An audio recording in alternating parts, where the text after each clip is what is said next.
ما د حج مبارک او د عمرې مسائل شروع کړي دي. ډېر وخت نه هغې کې مونږ رسېدلو تر طواف پورې. طواف او د هغې مسائل او د هغې فضایل او د هغې طریقه ما تېره جمعه بیان کړې وه چې په طواف کې کم شیان روا دي کم ناروا دي. د طواف نه بعد دا چونکې د عمرې خبره وه، دې سره سره بیا انشاءالله د حج بیان ورپسې راځي، ځکه چې عمره دا هر حالت کې انسان کولی شي، یعنی معنا هر وخت کې کیږي، سوا د حج د دغې 5 ورځو نه نور ټولو وختونو کې تو عمره کیدی شي.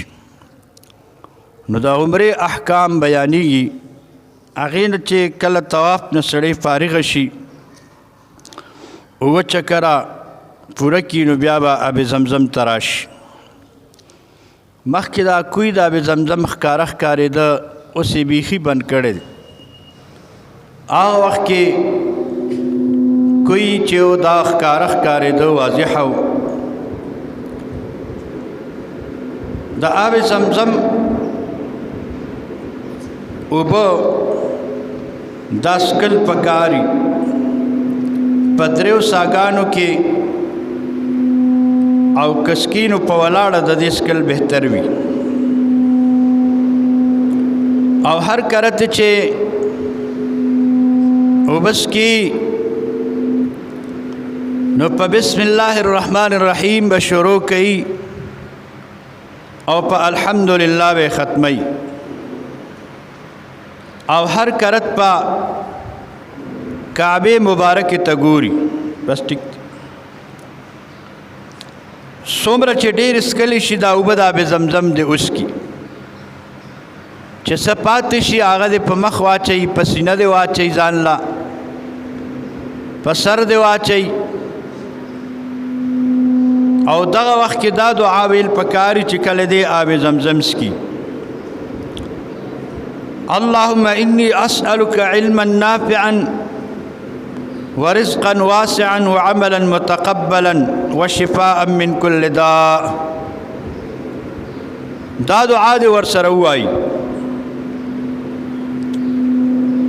آب زمزم څکل رسول الله صلی الله علیه وسلم فرمیلی دي چې زمونږه او د منافقینو په منځ کې فرق دا دی چې مونږ آب زمزم په مړه خېټه څکو او منافق سړی آب زمزم نشي څکلی، نه په مړه خېټه څکلی شي او نه څکي. بل د آب زمزم د اوبو ته کتل یا دغه کوی ته کتل، دې سره نفاق ختمیږي، د زړه نه منافقت ختمیږي. د هغې نه بعد چې آب زمزم دې وڅښه، بیا به لاړ شي حجر اسود ته مخامخ، د لرې نه که ښکلولی شو ښکل به کړي، که نه شو ښکلولی د لرې نه به ورته اشاره وکړي: الله اکبر ولا اله الا الله والحمد لله. او بیا به درود شریف وایي او صفا په دروازه باندې به وځي. اوس یې هغه دروازه ختمه کړې ده. مخکې ډایرک د صفا دروازه وه، لیکلي وو پې باب الصفا، ډېر ښکلې ښکارېده. مخامخ د صفا غر ته دروازه لګېدلې وه د بیت الله شریف نه. اوس هغسې نه ده. اوس به ریورس راځي شا په شا، او هلته بیا یو بل ګیټ ته په هغې به مخ په بره خېجې زی به هلته به بیا پوړی وي، ښکته صفا ته به کوش. اوس دا صفا مروه چې ده 3 چته ده. که څوک لاندې چت ته ځي که 2م چت کې کوي او که په اول 3م چت ته خېجي نو صفا مروه دا 3 چته ده. نو زیاتره خلک په دې کې په 2م چت کې وي. هغې وجه دا ده چې دا مخامخ دی. او لاندې چت چې دی پای کې ډېره زیاته یخني وي یو کمال دی دا لاندې چت چې کوم دی دا بالکل د پخوانۍ ځمکې سره لګېدلی دی پخوا چې کومه ځمکه وه دا هغه ځای دی دا خو وروسته بیا ډکون شوی دی نو دغه ځای کې یو عجیبه خوشحالي ده مونږ یو ورځ د حج په ایامو کې لاندې چت کې لاړو په تیر کې لاړو پته راته نه وه چې دا چکر یې پوره کړې د ماسخوتن مونږ را باندې راغی همقلته یو ځای کې کېناستو یاره داسې عجیبه خوشحالي وه په دغه ځای کې چې حیران پاتې شي ما وی چې دلته څه کمال دی نو دا کتابونو لیکلي دي چې دغه ځایونو کې د هاجري بیبي او د اسماعیل علیه السلام قبر دی او نورم بعضې نیکانو پیغمبرانو قبرونه دلته هغه وخت کې وو نو د هغې اثرات او برکات په لاندې چت کې معلومیږي لاندې چت ته ډېر یخم دی او دا د صفا غر او د مروه غر چې دی دا لاندې نه بیخ دی بیخ دا هغه جرړه ده ټیک شوس او هغې نه بره منځ دی په دویم چت کې او په دریم چت کې هغه سوکه راځي دا دومره جوهر غرونه دي صفا مروه بیا به دغه صفا غره ته ورشي او هلته به بره ډېر کوشش مه کوه بیت الله شریف ته مخ کا او بیا دعا وکړه دومره ولاړو سه چې څومره سړی تقریبا چې داسې 10 منټه یا 9 منټه سړی ولاړي یعنی 50 آیاتونو په موافق قیام وکړه او هلته کې دا ووایه الله اکبر لا اله الا الله والله اکبر ولله الحمد الحمد لله الذي على ما هدانا الحمد لله الذي على ما أولانا الحمد لله على ما ألهمنا الحمد لله الذي هدانا لهذا وما كنا لنهتدي لولا أن هدانا الله لا إله إلا الله وحده لا شريك له له الملك وله الحمد يحيي ويميت وهو حي لا يموت بيده الخير وهو على كل شيء قدير لا إله إلا الله وحده صدق وعده ونصر عبده وأعز جنده وهزم الأحزاب وحده لا إله إلا الله ولا نعبد إلا إياه مخلصين له الدين ولو كره الكافرون دا دعا به وې وپسې نور دعا مشته ټوله ویمه نو چې چا څومره زده ونو فسبحان الله حين تمسون وحين تصبحون وله الحمد في السماوات والأرض وعشيا وحين تظهرون يخرج الحي من الميت ويخرج الميت من الحي ويحيي الأرض بعد موتها وكذلك تخرجون اللهم كما هديتني للإسلام أسألك ألا تنزعه مني حتى توفاني وأنا مسلم سبحان الله والحمد لله ولا إله إلا الله والله أكبر ولا حول ولا قوة إلا بالله العلي العظيم بیا به پس دا دعا وې اللهم احيني على سنة نبيك محمد صلى الله عليه وسلم وتوفني على ملته وأعذني من مضلات الفتن اللهم اجعلنا ممن يحبك ويحب رسولك وأنبياءك وملائكتك وعبادك الصالحين اللهم يسر لي اليسرى وجنبني العسرى اللهم أحيني على سنة رسولك محمد صلى الله عليه وآله وسلم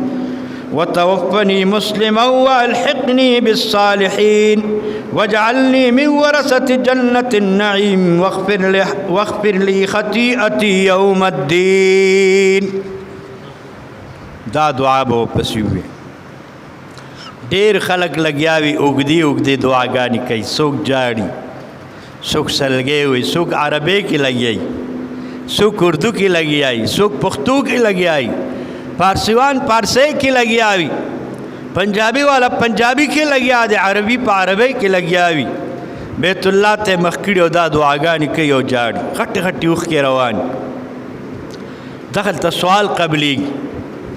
رسول الله مبارک دا دعاګانې ښودلې دي، یو دعا بله ښودلې ده. اللهم إنا نسألك إيمانا كاملا وقلبا خاشعا وأسألك علما نافعا ويقينا صادقا ودينا قيما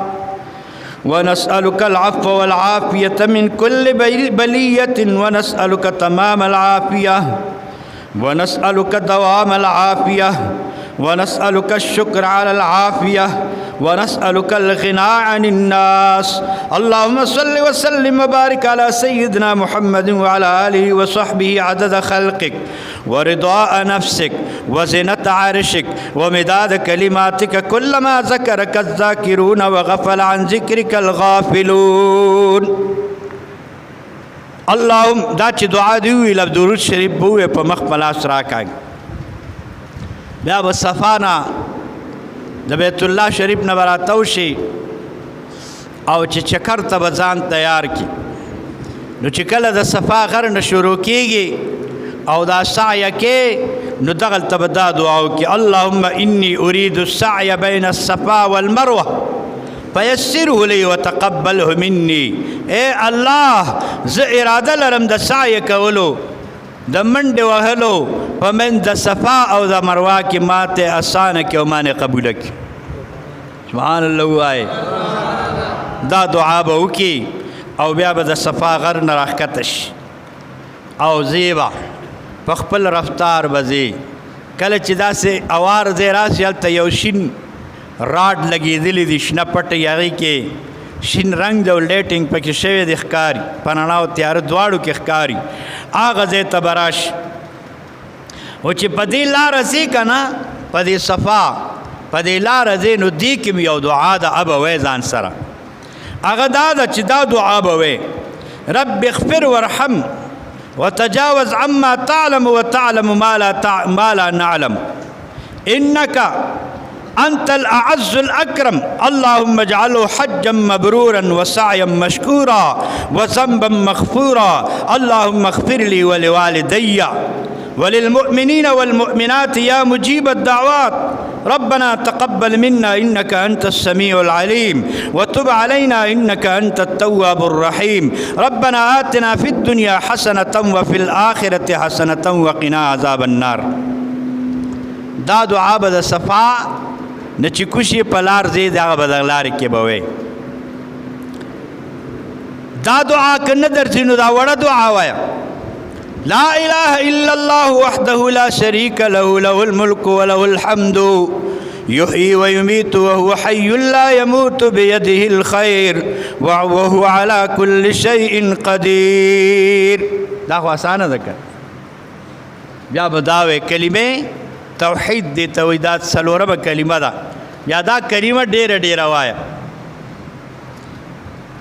د دې نه علاوه درود شریف هم ویل شي. د قرآن عظیم الشان بار کار نه کوي، بار ما ټیک کړه پاس ټیک پاس ته نه پیږي. بیا به درود شریف بم ویل شي، ذکر هم پکې کول شي، کلمه تمجید هم ویل شي، کلمه توحید هم ویل شي. کله چې ورسې دا به په اودس کې بهتر ده. په حیض او حیض بیماری چاته یې هغې هم دا کولی شي، خو اودس کې او پاکۍ کې بهتره ده. ښځه به خپل عورت پټ ساتي په دې صفا کې. بعضې زنانه هم داسې بې حجابه ځي. نه، ټیک ته چې دا عبادت موقع ده، خو ته به ځان په پرده کې ساتي. بالکل صرف مخکې د ښکاري به او خپې قدمونه او لاسونه او نور به ښځه پټوي. نارینه به هم دغسې هغه دپاره خپل احکام دي. دا چکر چې کله وکړي او ځي نو بارو ګوره چکه چې کار کوي دا ولې دا و ټیکېږي دوی سموي.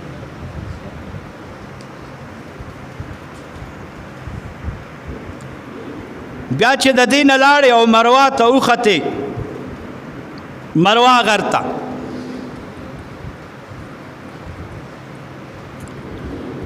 مروه هغه غر ته چې کله وروچت شي نو هلته به بیا بیت الله شریف ته مخکې او هلته به بیا هم چې کوم دی دعاګانې وکړي. چې دعاګانې دې وکړلې بیا به د مروه غر نه راکوزېږي او واپس په صفا ته راځي. هم په دغه طریقه باندې د دغه طرفه چې بیا راځي نو په مروه په لاره کې دوه شنې پټې راځي هلته به منډه وی سړی د ښځې لپاره منډه نشته 30 قدم به اخلي او سړی به منډه وی. بیا چې دا اوه چکر ستا برابر شي نو بیا به راشي په اووم چکر په مروه کې به 2 رکعاته مونځ وکړي او یا به حرم شریف ته راکوشي هلته به 2 رکعاته وکړي مطاف کې او بیا به دعا وکړي او ځي باروزه د الله شکر ادا که عمره دې سر ته ورسېده. چې بار ته وځې بس بیا به احرام کولو کې سر به اول وخورې بیا به احرام کولو کې کلام به ولام به پاکې جامې بل خپلې واچوه بس تا عمره وشوله یو عمره دې برابره شو. دغه سایه چې کې په دغه سایه کې به ځان چې کوم دی نو د بعضې شیانو نه هغې نه به پکې ځان ساتي. لکه ما تاسو ته مخکې ووي چې بې حاجته به دا چکر نه کټ کې خرید و فروخت به پکې نه کې فضول خبرې به نه کې صفا یا مروه غر د پاسه به خیجې نه بعضې خلک ختلي او د هغې د پاسه ناستي او خصوصا ښځې دا غر د پاسه ناستي او دا سخته بېدبي ده. هغه سر ته یې ختلي او د پاسه پې ناست او ګپې لګوي دا په هغې کې سخت حرام دي ولې چې دا ګناه ده. نو په دغه ځای باندې به خیجې نه او صفا غر کې به په ادب ګرځې منډه به نه وی په مروه کې به هم دغسې ستر به دې پټي اخوا دې خوا به ګورې نه لیونې لیونې ولې چې هلته د هر قسمه ښځې وي هر قسمه خلک دي د هر چا خپل دود دستور وي ته به هغې ته ځان لیونې لیونې کې نه چې هر چا ته ګوري. دا ټولې خبرې په مروه کې په صفا کې دا مکروه دي. دا پکې جایز دي که چا سلام واچو جواب ورک که څه مسله درته ضرورت شو تپوس کوه عالم و هغه به جواب درکوي. اوبه پکې څکلی شي چې تږې شوې نعت پکې ځان سره ویلی شي قصیدې اشعار ویلی شي نور مجازي شعرونه مهرونه پکې نشي ویل هسې نه چې ټپې پکې وی په غوږ ګوته کېدي ولې چې دا اوږده چکرونه دي که نه ډېر په ادب به پکې دی راځي ځان نه پکې خیر غواړه. په طواف په سایه کې استوا نشته رمل پکې نشته پهلواني هیڅ شی پکې دغه نشته دی. بیا دې ځای پورې ستا عمره سر ته ورسېده دا د هغې صفا مروه د سایې آدابو او دا د هغې هغه احکامو چې ما تاسو ته بیان کړل.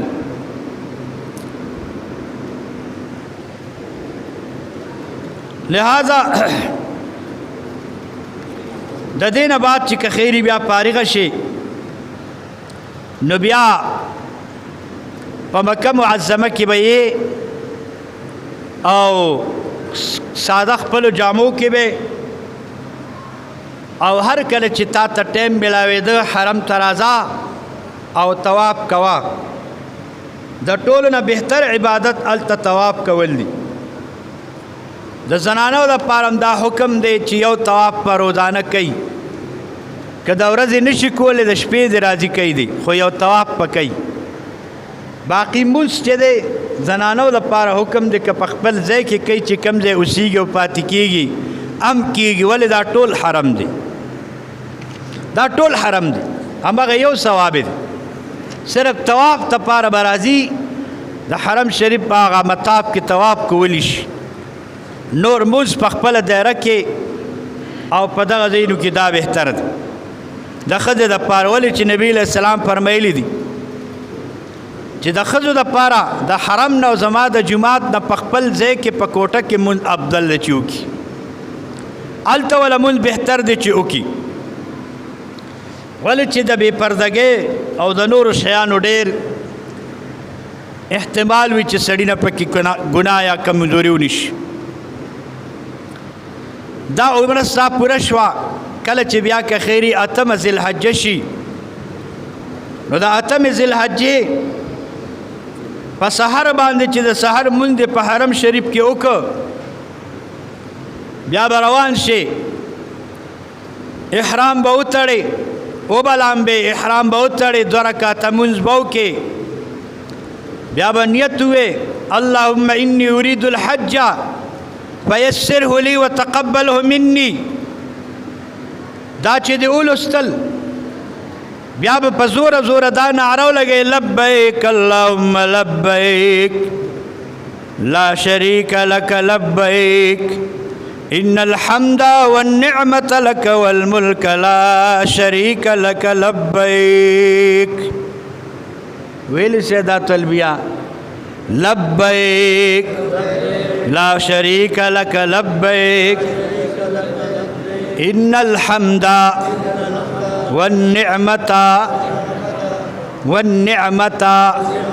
لك والملك لا شریک لک دا یو کس وی او ډیر په سونو خلک و بس په یو आवाज وی ډیره مزه کوي خدای دې دا نصیب کې التامین پی وای بیا بیا لبیک اللهم لبیک لا شریک لک لبیک ان الحمد والنعمة لك والملك لا شریک لک دا تلبیه بوه او بیا به سیبه مهربان روان شي د حرم نه اوس خو بیل چل دی اوس خو د په نیمه شپه به وځي منا ته حالان کې د سهار مونځ په حرم کې دا سنت دی او د هغې نه پس به بیا ځې منا ته ماسپښین مانځله به ځان رسئ دا ټول ټال تقریبا صدرې مینا یا څه د پاسه مزل دی دا چې سړی پیدل کوي هم کولی شي مینا ته به ځان ورسئ د ماسپښین مونځ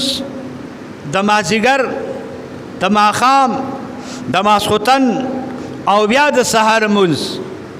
دا به 5 مونځونه به ستا په مینا شریف کې راځي کوم ځای کې به راځي په مینا کې به راځي مینا ته چې لاړ شي نبی علیه السلام مبارک ډېرې دعاګانې ښودلې دي هلته به دا دعا د کلمې توحید ډېره ډېره وی لا اله الا الله وحده لا شریک له دا به ډېره ډېره وی هلته کې په مینا کې به وی لبیک نعرې به هم وی درود به هم وی په نبي آخر الزمان علیه السلام باندې ولې چې هلته درود شریف لوستل زیات خوند کوي زیاته مزه کوي او الته کې چې اورسه په مینا ور داخل شي نو دا دعا به وکړي اللهم هذه مینا فمن علی بما مننت به علی اولیائک معنی دا چې اے الله په ما باندې احسان وکړي دا مینا ده لکه څنګه چې تا په خپل اولیاء احسانات کړي رسول الله مبارک فرمایي کله چې یو سړی مینا ته لاړ شي مینا ته ورسیږي نو د دپاره دا حکم دی چې په مینا کې دی روان دی مزل کوي یو قدم اخلي نو هر قدم چې دی مینا ته ځي 2 کروڑو نیکۍ د ده دپاره په یو قدم باندې لیکلی شي 100 کروڑه 2 کروڑه نیکۍ وله لیکلی شي په مینا ته پتلو په یو قدم دغسې حساب چې ورته واچې هلته یو نیکي یو پلاک ده نو 7 کروڑ له چې ضرب ورکې نو تقریبا 78 کرب 40 ارب نیکۍ تاله په یو قدم ملاوي 78 کرب 40 ارب دا حاجیان بعضې پیدل کوي بعضې په ګاډو کې ځي ډېر عجیبه مزه کوي صاحب دا حاجیانو دا خپې چې پولی شوي دا دغه چلي دا مزلې کوي خپې یې پولی شي سوځي په دې یې کار نی رواني خپل مزل کې سرشار او مست رواني دي رسول الله مبارک فرمایلی دي وایي دا چې دې وکړل تاله خو دونه نیکۍ ولیکلی شوې په لاره کې به لبیک او درود او دعاوې دا ورځ به تر یعنی دا شپه چې کومه ده دا به په عبادت کې تېره کړي کله چې یو سړی په مینا کې د شپې عبادت وکړي شب بیداري وکړي رسول الله مبارک فرمایلی دي چې د روح عرش ته اوچتوي په دغه شپه فرشتې او په دغه شپه باندې چې کوم انسان 1000 کرت دا دعا ولولي چې څه دعا کوي د دې نه بعد الله تعالی به ولا قبلي یو د صله رحمه د قطع سوال باندې کوي د جنگ یو د فساد دعا باندې کوي نور چاره دعا وکړه سوال به قبول شي اکبر دعا دادا سبحان الذي في السماء عرشه سبحان الذي في الأرض موطئه سبحان الذي في البحر سبيله سبحان الذي في النار سلطانه سبحان الذي في الجنة رحمته سبحان الذي في القبر قضاؤه سبحان الذي في الهواء روحه سبحان الذي رفع السماء سبحان الذي وضع الأرض سبحان الذي لا ملجأ ولا منجأ منه إلا إليه سبحان الله وای دا دعا چې 1000 د مینا په شپه وویله مینا کې نو څه سوال چې کې قبلېږي د سهار مونځ چې کله که خیر وکړې او شپه دې تېره کړه په ذکر او په دعاګانو باندې بیا به د مینا نه چې سهار مونځ دې وکړه وږم دی او نور ایله ایله سریکه وواله نو ته به بیا د مینا نه روانېږي چېرته به ځې عرفات ته به ځې چېرته به ځې خدای دې ورته بیا بوتلی کړي عرفات ته به روان شي په لاره کې به دا دعاوې اول به دا دعاوې چې روان شي ځي اللهم إليك توجهت وعليك توكلت ولوجهك الكريم أردت فاجعل ذنبهم مغفورا وحجي ذنبي مغفورا وحجي مبرورا وارحمني ولا تخيبني وبارك لي في سفري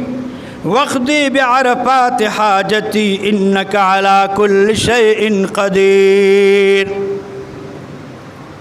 اللهم اجعلها أقرب غدوة غدوتها من رضوانك وأبعدها من سخطك اللهم إليك غدوتك وعليك اعتمدت ووجهك أردت فاجعل لي ممن تباهي به اليوم من هو خير مني وأفضل اللهم إني أسألك العفو والعافية والمعافاة الدائمة في الدين والدنيا والآخرة وصلی الله علی خیر خلقه محمد وآله وصحبه اجمعین. سبحان الله وائے بیا وائے لگو چتا واسر وائے بیم وائے دے باندې الله خوشحالیږي شیطان په خپکیږي چې څومره زیات وای الله پاک خوشحالیږي. سبحان الله. دا دعاګانې به وې او روان بشي زیب سیب چرته وځي جبل رحمت عرفات ته به ځان رسې. عرفات دا یو غر دی د دې د پاسه د آدم علیه السلام او د حوا بیبي ملاقات شوی. 100 کال بعد د دې دغلته پہچان شو. آدم علیه السلام او حج ته تلو، حوا بیبي تلو د جدې نه. آدم علیه السلام د هندوستان نه تلو او حوا بیبي د جدې نه تللی ده. جدې ته جده ځکه وایي چې دلته د حوا بیبي قبر هم دی. جدن یا ته وایي د هغې په نوم باندې دا جده یادېږي او د اوسني عرب یې چاته نه ښیي. د دې زیارت هلته دی.